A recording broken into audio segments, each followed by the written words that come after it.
ஒரு போர்க்களம். அங்கே லட்சக்கணக்கான வீரர்கள், ஆயிரக்கணக்கான ஆயுதங்கள். ஆனால் அந்த குருக்ஷேத்திர போர் தொடங்கிய முதல் நாளே ஒரே ஒரு மனிதனின் கையில் இருந்த ஒரு வில்லினால் மொத்த போரும் முடிவுக்கு வந்திருந்தால் எப்படி இருந்திருக்கும்? வரலாறு மொத்தமும் மாறியிருக்கும் இல்லையா? பாண்டவர்கள் அழிந்திருப்பார்கள், தர்மம் தோற்றிருக்கும். அப்படி ஒரு மகா பயங்கரமான சக்தி வாய்ந்த ஆயுதம் ஒருவரிடம் இருந்தது. அவர் ஒரு மாவீரர் மட்டுமல்ல, தர்மத்தின் மறு உருவம். ஆனால் அவர் அஸ்தினாபுரத்தின் அமைச்சர் விதுரர் என்பதை மட்டும்தான் இந்த உலகம் அறியும். அவரிடம் இருந்த அந்த தெய்வீக வில்லின் பெயர்தான் கோவர்தன வில். சாக்ஷாத் மகாவிஷ்ணுவே அவருக்கு வழங்கிய அந்த அரிய ஆயுதம். இந்த வில் ஏன் குருக்ஷேத்திர போரில் பயன்படுத்தப்படவில்லை? அர்ஜுனனுடைய காண்டீபத்தை விடவும் சக்தி வாய்ந்த அந்த வில்லை காப்பாற்ற பகவான் கிருஷ்ணர் ஆடிய மாபெரும் அரசியல் சதுரங்கம் என்ன? வரலாற்றின் பக்கங்களில் மறைந்திருக்கும் இந்த மாபெரும் ரகசியத்தை இன்று நாம் உடைக்கப் போகிறோம். வீடியோவை கொஞ்சம் கூட ஸ்கிப் பண்ணாம கடைசி வரைக்கும் பாருங்க. ஏன்னா இந்த உண்மை உங்களை உறைய வைக்கும். பொதுவா விஷ்ணுவுடைய வில் கோதண்டம் அல்லது சாரங்கம் என்று அழைக்கப்படும். ஆனால் புராணங்களின்படி பகவான் விஷ்ணு விதுரருக்கு பிரத்யேகமாக வழங்கிய அந்த அளப்பரிய சக்தி வாய்ந்த வில்லின் பெயர்தான் கோவர்தன வில். மகாபாரதம்னாலே நமக்கு அர்ஜுனன், கர்ணன், பீஷ்மர் இவங்க தான் பிரம்மாண்டமான வில்லாளிகள்னு நினைச்சிட்டு இருக்கோம். ஆனா அர்ஜுனனோட காண்டீபத்தால கூட ஜெயிக்க முடியாத ஒரு கொடூரமான ஆயுதம் ஒருத்தர்கிட்ட இருந்துச்சு. அவர் மட்டும் குருக்ஷேத்திர போர்ல கலந்துகிட்டு இருந்தா ஒட்டுமொத்த பாண்டவ படையும் ஒரே நாள்ல அழிஞ்சிருக்கும். அவருதான் அஸ்தினாபுரத்தின் அமைச்சர் விதுரர். விதுரர் கிட்ட இருந்த அந்த தெய்வீக வில் எப்படி அவருக்கு கிடைச்சது? கிருஷ்ணர் ஏன் சதி செஞ்சு அந்த வில்லை உடைக்க வைத்தார்? அர்ஜுனனை காப்பாற்ற கிருஷ்ணர் ஆடிய அந்த மாபெரும் திருவிளையாடல் என்ன? பகுதி 1, மரணதேவனுடைய மனித அவதாரம். கதை எங்கிருந்து ஆரம்பிக்குதுன்னா, மாண்டவியர் அப்படிங்கிற ஒரு மாபெரும் முனிவர் ஆழமான தவம் செஞ்சிட்டு இருக்காரு. அப்போ தப்பு செஞ்ச சில திருடர்களை அரசனுடைய காவலாளிகள் துரத்திட்டு வராங்க. அவங்க நேரா வந்து முனிவரோட ஆசிரமத்துல ஒளிஞ்சிருக்காங்க. தியானத்துல இருந்த முனிவர் எதுவும் பேசாததால காவலாளிகளுக்கு முனிவர் மேலையும் சந்தேகம் வருது.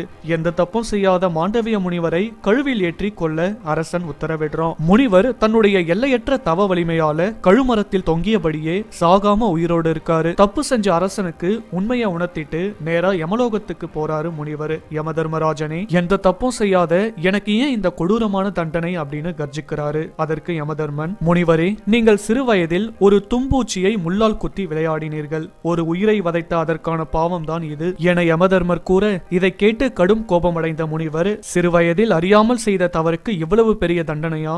தர்மத்தின் தேவனான நீயே தர்மம் தவறிவிட்டாய். அதனால் நீ பூலோகத்தில் ஒரு சாதாரண வேலைக்காரிக்கு மகனாக பிறக்க கடவது என்று கொடூரமான சாபமிடுகிறார். அந்த சாபத்தின் விளைவாக சாக்ஷாத் தர்மதேவனான யமதர்மன் அஸ்தினாபுரத்தில் ஒரு வேலைக்காரியான அம்பிகாவின் பணிப்பெண்ணுக்கு மகனாக பிறக்கிறார். அவர்தான் தர்மத்தின் மறு உருவமான விதுரர். பகுதி 2. விதுரர் பிறப்பால் ஒரு அரச குடும்பத்து வாரிசு இல்லை என்றாலும் பீஷ்மரால் அரண்மனையிலேயே வளர்க்கப்பட்டார். திருதராஷ்டிரன், பாண்டு ஆகியோருக்கு இணையாக சகல வித்தைகளையும் ஆயுத பயிற்சிகளையும் கற்றார். அவர் வில்லை கையில் எடுத்தால் அவருக்கு நிகராக அம்பெய்த ஒருவரும் அந்த அஸ்தினாபுரத்தில் இல்லை என்பது பீஷ்மருக்கு மட்டுமே தெரிந்த ரகசியம். ஆனால் தான் ஒரு வேலைக்காரியின் மகன் என்பதால் அந்த திறமையை விதுரர் யாருக்கும் காட்டிக்கொள்ளவே இல்லை. விதுரர் ஒரு தீவிரமான விஷ்ணு பக்தர். நாடே அதிகாரத்துக்காகவும் சிம்மாசனத்துக்காகவும் அடித்துக் கொண்டிருந்த போது விதுரருடைய மனம் முழுவதும் பகவான் ஸ்ரீமன நாராயணருடைய பாதங்களிலேயே இருந்தது. தினமும் பல மணி நேரங்கள் நாராயணரை நினைத்து கடும் தியானம் செய்வார். அவருடைய தூய்மையான பக்தியும்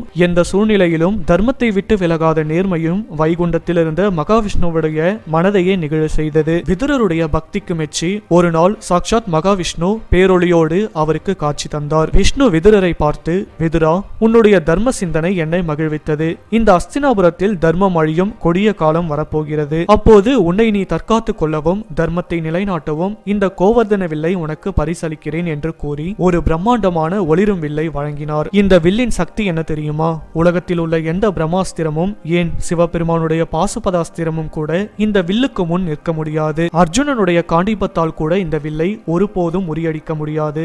இந்த வில் உன் கையில் இருக்கும் வரை உலகிலும் உன்னை யாராலும் தோற்கடிக்க முடியாது என்று வரமளித்து மறைந்தார் நாராயணர். வில்லினை பெற்ற விதுரர் அதை யாருக்கும் தெரியாமல் தனது அறையில் ரகசியமாக பாதுகாத்து வந்தார். தான் ஒரு மகா வில்லாளி என்பதையே உலகத்திடமிருந்து மறைத்து வெறும் ஒரு அமைச்சராகவே வாழ்ந்து வந்தார். காலம் உருண்டோடியது. குருக்ஷேத்திர போர் உறுதியாகிவிட்டது. பாண்டவர்கள் பக்கம் கிருஷ்ணர் இருக்கிறார். கௌரவர்கள் பக்கம் மாபெரும் படைகள் உள்ளன. ஆனால் கிருஷ்ணருக்கு மனதுக்குள் ஒரு மிகப்பெரிய கவலை இருந்தது. விதுரர் அஸ்தினாபுரத்தின் அமைச்சர். அவர் உண்ட வீட்டுக்கு ரெண்டகம் செய்ய மாட்டார். ஒருவேளை அவர் துரியோதனனுக்காக களமிறங்கிவிட்டால், தன்னிடம் உள்ள அந்த தெய்வீக கோவர்தன வில்லை கையில் எடுத்தால் அர்ஜுனன் உட்பட ஒட்டுமொத்த பாண்டவ படையும் ஒரே நாளில் சாம்பலாகிவிடும். இதை தடுக்க கிருஷ்ணர் ஒரு பிரம்மாண்டமான மாஸ்டர் பிளான் போடுறாரு. பாண்டவர்களுக்காக அமைதி தூது வந்த கிருஷ்ணர் அஸ்தினாபுரத்தில் துரியோதனன் அழைத்த மாபெரும் ராஜ விருந்தை நிராகரித்துவிட்டு நேராக ஏழையான விதுரருடைய வீட்டுக்கு சென்று சாதாரண கஞ்சியை அன்போடு சாப்பிட்டார். இது துரியோதனனுக்கு பெரும் அவமானத்தையும் விதுரர் மீது அளவற்ற கோபத்தையும் கொடுத்தது. அடுத்த நாள் ராஜசபையில் அமைதி பேச்சுவார்த்தை நடக்கிறது.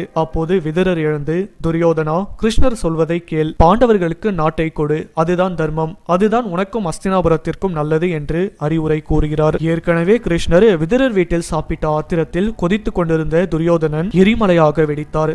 அடே வேலைக்காரி மகனே, நீ எங்கள் உணவை சாப்பிட்டு வளர்ந்த ஒரு நாய், உனக்கு அவ்வளவு கொழுப்பா? எங்கள் சோற்றை தின்றுவிட்டு எங்கள் எதிரிகளுக்கே ஆதரவாக பேசுகிறாயா? உன்னை எல்லாம் ஒரு ஆளாக மதித்து என் சபையில் உட்கார வைத்தேன் பார், வெளியே போ என்று ஒட்டுமொத்த சபையின் முன்பும் படு பயங்கரமாக அவமானப்படுத்துகிறான். விதுரருக்கு கோபம் உச்சத்திற்கு ஏறியது. தான் வாழ்நாள் முழுவதும் தர்மத்தின் பக்கம் நின்றும் தன்னை இவ்வளவு கேவலப்படுத்தி விட்டானே என்று கொதித்தெழுந்தார். அடே துரியோதனா, உன் அழிவு காலம் நெருங்கிவிட்டது.